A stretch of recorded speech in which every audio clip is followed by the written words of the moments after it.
Gente, quero começar me apresentando. Para quem já me conhece, para quem me segue, né? Eu sou Vanessa Calheiros e para quem não me conhece também, sou Vanessa Calheiros, hoje professora na área da confeitaria, uma área assim que particularmente mudou toda a minha história. E é por isso que eu tô aqui hoje com essa felicidade, querendo contar um pouquinho disso tudo para você. Se eu me emocionar, não ligue, porque é algo assim, sabe, que, gente, basicamente, eu comecei na confeitaria há 5 anos e pouquinho atrás. Muitas pessoas até se assustam, né? Nas minhas aulas presenciais mesmo, as alunas chegam e eu pergunto: quanto tempo você acha que eu tenho na confeitaria? E as pessoas me olham e falam assim: ah, Vanessa, 10? 15? Tem pessoas que falam 20 e eu falei: nossa, não sou tão velha assim não, pelo amor de Deus, né? Mas eu tenho exatamente 5 anos e pouquinho, né? Que eu entrei do zero a hoje estar com 2 ateliês. Eu vou te explicar um pouquinho agora sobre isso, tá? Algo que eu nunca revelei nas minhas redes sociais, né? Porque era algo muito pessoal meu. Mas quando a gente resolveu abrir esse curso online, né? E eu sabia que esse curso seria bênção para outras pessoas, eu falei: eu tenho que contar tudo, eu não posso pular etapas, né? Nas minhas aulas presenciais, às vezes as pessoas chegam: eu te conheço de algum lugar. Aí eu fico quietinha, falo: não conhece não, amiga. Mas aí ela fala: conheço. E aí o murmurinho acontece, né? E uma sabe aqui, outra sabe ali. Mas para quem não sabe, eu era cantora de funk. Sim, como? Meu Deus, eu não vejo você hoje como uma cantora de funk. Pois é, hoje se eu parar e analisar, eu também penso: caramba, eu fiz isso mesmo, sim, né? Por quê? Eu gostava muito de cantar. Desde pequena eu gostava de cantar assim, absurdamente. Há pouco agora eu estava aqui, né, com a Val no ateliê e finalizamos, né, o evento que teve aqui hoje, louvando. Então eu gosto muito de cantar. Quem me conhece sabe, né? E eu já estava num processo da minha vida muito difícil, né? Eu vou expor para vocês, claro que eu estou aqui para contar tudo, né? Para vocês entenderem como foi a minha trajetória. Meu esposo desempregado, a gente passando por momentos turbulentos da vida que todo mundo passa, né? E aí apareceu a oportunidade de eu entrar para uma das equipes de som mais conhecidas do Brasil, né? Que era Furacão 2000. Eu acredito que você conhece. Até de outros estados pessoas conhecem. Quem é do Rio de Janeiro sabe o que é o Furacão 2000, né? Ali eu entrei para um mundo no qual eu tive que me moldar. Eu gostava de cantar, mas não funk, gente. Até os melos, né, que a gente escutava, tal, até ia. Mas funk, não era o meu perfil. Porém, eu fui me moldando, tá? Entrei para Furacão 2000, comecei a ser reconhecida nas ruas, participei, sim, de muitos DVDs, foram o quê? 2 ou 3? Foram 2 DVDs da Furacão 2000. Se você jogar lá no YouTube, você vai ver, né? Agora já explanou, todo mundo já sabe, muita gente: meu Deus, professora, é você mesmo? Claro, né, querida? Era eu. Só que hoje eu tô cheinha. Porque na época eu não comia, eu não me alimentava, porque eu tinha que estar magra. Eu me preocupava com uma aparência. Eu tinha que me moldar aquilo que eu estava vivendo. Mas eu sempre fui determinada, mesmo fazendo as besteirinhas. Eu era determinada, eu sabia que eu tinha que chegar em algum lugar. Então eu me moldei e caí de cabeça no mundo do funk. Comecei a ser reconhecida nas ruas, minhas músicas tocavam todos os dias na Rádio FM O Dia. E com isso, o seu ego vai subindo. Meu Deus, nunca imaginei estar naquela posição, né? Queria cantar, mas não funk. Mas aquilo ali era o que me alimentava. Foi um refúgio para a minha vida financeira naquela época, né? E eu tive que me moldar àquela situação. E particularmente, comecei a viver uma vida de aparência. Se eu for contar para vocês todo o processo, não vamos sair daqui hoje, tá? Essa live vai varar meia-noite, vamos fazer vigília e eu não vou te contar tudo, mas eu estou resumindo um pouco da minha história e você vai entender o porquê no final. E aí é o seguinte, entrei para o mundo do funk, né, e comecei a viver de aparência. Gente, eu tinha que andar do jeito que os MCs andavam. Já tinha dinheiro para isso? Não tinha, porque estava iniciando, mas foi um boom muito grande. Então, para estar nos mesmos lugares que eles estavam, frequentar, eu tinha que estar bem arrumada. Então, tudo que eu ganhava, né, eu investia em maquiagem, em cabelo, enfim. E aí eu fui vivendo uma vida de aparência, tá? Olha, não vou falar mal dessa época, porque eu acredito que tudo é um processo na nossa vida. E Deus, Ele pega tudo e transforma, né? Como eu vi aí muitas mensagens, né, de pessoas aí no Instagram, quando descobriram que eu era MC, falando, nossa, Deus transforma, nossa, Deus faz isso, Deus muda a história. Realmente, olha, foi aquela mudança da água para o vinho. E aí vamos lá, fiquei aí no mundo do funk, cantei em várias casas de show, vou falar alguns nomes aqui, de repente você me viu lá, né? Via Show, Barra Music, Rio Sampa, muitos lugares, gente, era do luxo ao lixo, tá? Deixa eu te contar, vou te contar essa bênção não, vou te contar as derrotas também. Cansei de entrar em bailes de comunidade e muitas vezes os seguranças, vocês já até sabem, né? Não preciso ficar expondo. Passei por muitos riscos, tá? E para quem não sabe, eu sou casada e mãe de 4 meninos. Meu filho mais velho tem 19, o outro 18, tem um de 15 anos e tem um de 11, só meninos. Meu sonho era uma menina, mas Deus não deu, né? E hoje eu entendo, com a vida corrida que eu tenho, criar uma menina é bem complicado. Tá? Então, eu com 4 filhos, já tinha os meus filhos nessa época, porque foi recente, gente, tá? Quem olha assim e fala, nossa, tá falando o quê? De Furacão 2000, lá daqueles bailes das antigas, do corredor? Não, isso é recente. Tem o quê? 5 anos e pouco, vai fazer 6, né? Particularmente, o meu contrato tem 3 anos, né? Que acabou, que finalizamos o meu contrato, mas eu já estava na área da confeitaria, mas eu não vou pular etapa não, tá? Vou te contar tudinho. Quem já tá gostando aí dessa história? Quem acredita aí que eu cantava funk? Fala aí pra mim. Como é possível, gente, uma pessoa que era MC hoje dá aula de confeitaria? Eu vou te mostrar como é possível, mas toda a história, né, tem que ter um final. Mas no meio dela eu passei sim por problemas, né, muito difíceis. Hoje mesmo eu já escutei mais cedo testemunhos aqui de pessoas, né, que vieram visitar o nosso espaço, né, falando sobre isso. E eu entendo que Deus, Ele permite você passar por algumas coisas na sua vida para que você possa ajudar outras pessoas também, né? Então eu não reclamo, eu agradeço por tudo que eu vivi. E, em primeiro lugar, a misericórdia do Senhor na minha vida, porque olha, eu aprontei.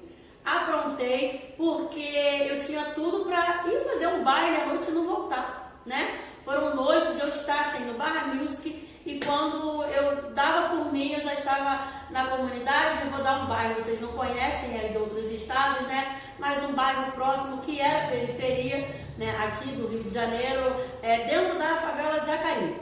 Era assim, do luxo ao lixo em uma noite. E às vezes, gente, uma portinha assim, ó, desse tamanho, se dá uma briga, se dá uma confusão, nem passar naquela porta, pensar que eu era magrinha, né?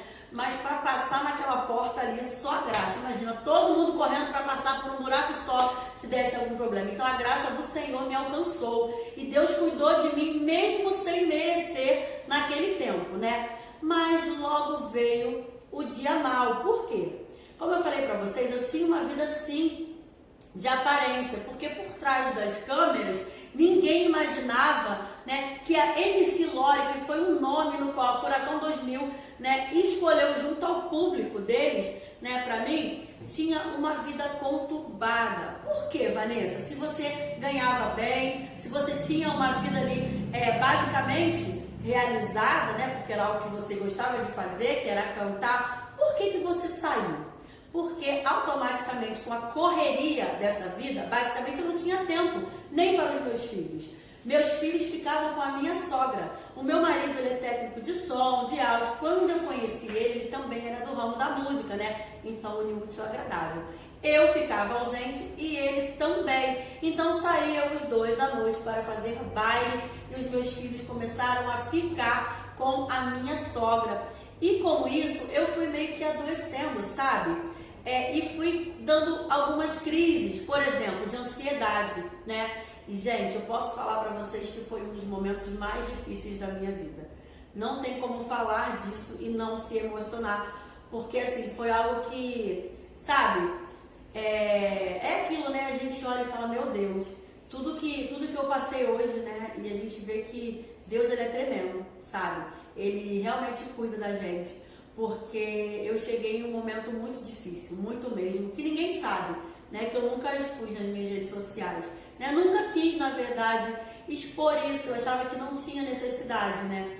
Mas a gente vê que tem pessoas que às vezes estão em outros lugares e precisam escutar isso. De repente você esteja nessa live hoje, né, e está passando por momentos iguais ao que eu estou contando para você. Claro, você não precisa ser uma cantora de funk para ter crise de ansiedade. De repente, essa pandemia entrou e te deixou preocupada, né? Muitas pessoas perderam o emprego, muitas mulheres tiveram que se reinventar na confeitaria, tá? E automaticamente veio os problemas de saúde. Então, gente, eu cheguei num momento que eu falei assim, Senhor, não me leva, porque eu não quero, sabe, mais essa vida. As pessoas olhavam para mim e viam a Lore muito feliz. Quem olha pelas câmeras, é só você assistir os vídeos lá, né, que você vai ver. Tava até com uma carinha assim, de oprimida, né? Tava bem magrinha quando você vê, meu Deus.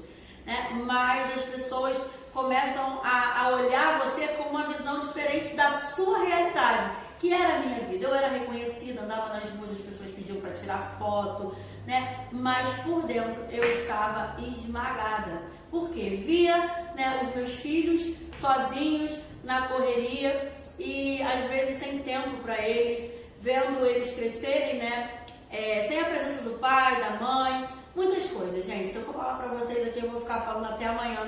Mas tudo isso desencadeou uma crise enorme de ansiedades. Pensa em uma pessoa que todos os dias estava, aqui no Rio de Janeiro nós chamamos de UPA, né? Estavam ali na UPA, que era um centro médico, tomando diazepam na veia. Sim, eu tomei remédios controlados, tá?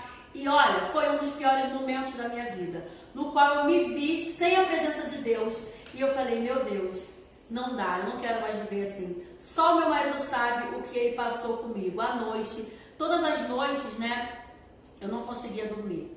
Eu me batia nos braços dele e ele corria comigo para o hospital. Eu cheguei a ficar viciada mesmo em antidepressivo, porque eu não saía de casa, tá? Sem os meus remédios. Às vezes eu não estava sentindo nada, mas se eles não estivessem na minha bolsa, eu não saía de casa, porque eu achava que iria dar aquela crise, né, insuportável, que parece que a gente vai morrer. Sufocação, bolo na garganta, aquela crise, né, que de repente você que está assistindo essa live, né, até já sentiu esses sintomas, porque a correria do dia a dia faz com que a nossa saúde realmente fique baqueada, né? Então foram dias muito difíceis no qual eu entrei em depressão e ansiedade, tá? E ali eu me vi carente da presença de Deus.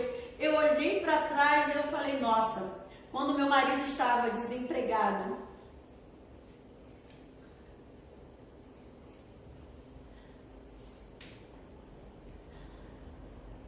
eu sabia que não seria fácil, né? Quando meu marido estava desempregado e morávamos no fundo da casa da igreja, comendo cesta básica do nosso pastor, porque ele abençoava a gente, né? Eu não tinha essas crises, eu não sentia o que eu sinto hoje. Eu era muito mais feliz. Eu lembro que eu saía, quando ele arrumou um emprego e eu também, eu trabalhei de caixa de cinema, né? E ele trabalhava na de Santini. E ele saía do trabalho, a gente ganhava muito menos que um salário cada um. Mas ele saía do trabalho dele, passava no banco, pagava o aluguel e não sobrava nada. Eu saía do meu trabalho, né? E passava no mercado, fazia compra e não sobrava nada. Eu sempre conto, né, que na minha trajetória, nas minhas profissões, né? No cinema, por exemplo, a gente ganhava ticket de alimentação. E aí, na hora do almoço, geralmente quem trabalha assim nesses lugares, né, são pessoas mais jovens, e na hora do almoço todo mundo ia para a praça de alimentação do shopping gastar o seu ticket. Me chamava, Vanessa, vamos lá no shopping, vamos ali tomar um sorvete, vamos ali no Burger King, vamos ali no McDonald's, mas eu não podia, porque aquele cartão alimentação era o que me fortalecia dentro de casa com as minhas compras, e por muitas vezes eu pegava o meu saquinho de pipoca e sentava para ver um filme ali, eu almoçava e ficava na minha. Mas isso aí é um processo que a gente passa na nossa vida, né? Mas o foco é, quando eu me senti sem a presença de Deus, eu comecei a olhar para trás e ver tudo que Deus já tinha feito na minha vida. Que naquele momento ali eu tinha dinheiro, eu tinha condições, eu estava bem sucedida, mas eu não tinha a presença de Deus, que era isso que faltava. Aquele vazio, sabe, que nada preenche, era a presença de Deus. E eu comecei a lembrar, Deus começou a trazer na minha memória, né, o quanto eu era feliz com pouco. Mas o pouco com Deus era muito, porque era uma felicidade, sabe, quando a gente conseguia pagar. Meu esposo está se emocionando aqui atrás das câmeras, porque só ele sabe, né, o que a gente passou junto, e a história, assim, sabe, é tão profunda, tantas coisas que eu queria contar, mas nós vamos ter a oportunidade de você saber, né? Mas Deus, ele permitiu que eu passasse por esses perrengues aí. E aí veio depressão, veio ansiedade, e aí surgiu a confeitaria. De antemão eu falo pra você, tá, que tá assistindo essa live. A confeitaria foi algo que veio na minha direção e eu não queria. Sabe por quê? Não é soberba, era vir de uma vida totalmente diferente, tá? Hoje eu não me julgo por ter um certo preconceito naquela época, porque eu vivia de status, era algo que eu já tinha ali, o meu crescimento, né? Particularmente naquela época, eu era a principal aposta da Furacão 2000, então a probabilidade de eu estourar era muito grande, né? E Deus foi lá e falou, chega, não é isso que eu tenho para sua vida, eu tenho isso aqui para sua vida. E por muitas vezes, claro, fui teimosa, né? E caí de paraquedas aí na confeitaria, mas era algo que eu não queria, sabe por quê? Porque a visão que eu tinha de confeiteiras, né, era aquela vovó na cozinha, de avental, vivendo anos e anos confeitando aqueles bolões enormes, né? E eu olhava assim pela referência de pessoas que eu conhecia, porque eu não venho de família de confeiteiras. Muita gente pergunta, sua avó fazia bolo? Fazia assim, né, para casa, esses bolos caseiros. Sua mãe? Basicamente não venho de família de confeiteira, tá? Foi algo que foi de Deus, assim, ó, caiu, pum, na minha frente. Foi algo que Deus falou assim, por quê? Deixa eu falar algo pra vocês, né, que Deus toca no coração, independente de estar ao vivo, de quantas pessoas estiverem vendo, é algo que Deus brota no nosso coração e a gente precisa falar, né? Então, assim, Deus às vezes ele tira algo, mas se você entender e reconhecer o seu erro, se humilhar e falar, Senhor, me perdoa, eu fiz tanta coisa, mas hoje eu entrego o controle da minha vida nas tuas mãos. Deus, ele entra e transforma o que era maldição em bênção. Tá? Você pode ter certeza, eu sou prova viva disso. A confeitaria veio para suprir tudo aquilo que eu achava que eu nunca ia viver. E Deus veio e falou, é possível sim. Só que no início eu fui teimosa, eu fui um pouco soberba. Não me julgo, porque eu vivia uma vida no qual eu achava que a confeitaria nunca ia me levar. Eu olhava e falava assim, não, bolo, eu nunca vou conseguir conquistar o que eu almejava, porque se eu continuasse, certamente eu iria alcançar. Mas de repente nem vivo eu estaria contando esse testemunho para vocês hoje. Então as mãos de Deus foi lá, me buscou e falou, é isso que eu tenho para você. Mas de início eu fiquei com medo, fiquei receosa, eu falei, não, isso não dá dinheiro. E aí virei pro meu esposo e falei, eu preciso fazer alguma coisa, eu preciso sair dessa depressão. Já tinha voltado para Jesus, entendido o que Deus tinha na minha vida, tá? Já tinha me reconciliado, já tinha voltado para a igreja, mas eu precisava fazer alguma coisa. Geralmente, quando a pessoa está com esse tipo de depressão, ansiedade, né, tem que fazer alguma coisa, estudar, distrair a cabeça, porque senão a gente surta, fica doido, tá? E eu fiz tratamento psicológico, me vi psiquiatra, gente. Vocês têm noção de você entrar num lugar e olhar aquelas galinhas, aqueles matinhos e falar, meu Deus, agora lascou, agora eu tô ficando doida. E o médico pegar um remedinho de farinha, sei lá, e falar assim, toma aí, bebe, porque eu ficava assim, ai, vou morrer, tô passando mal, tô com falta de ar, mas não era nada, era tudo aqui, ó.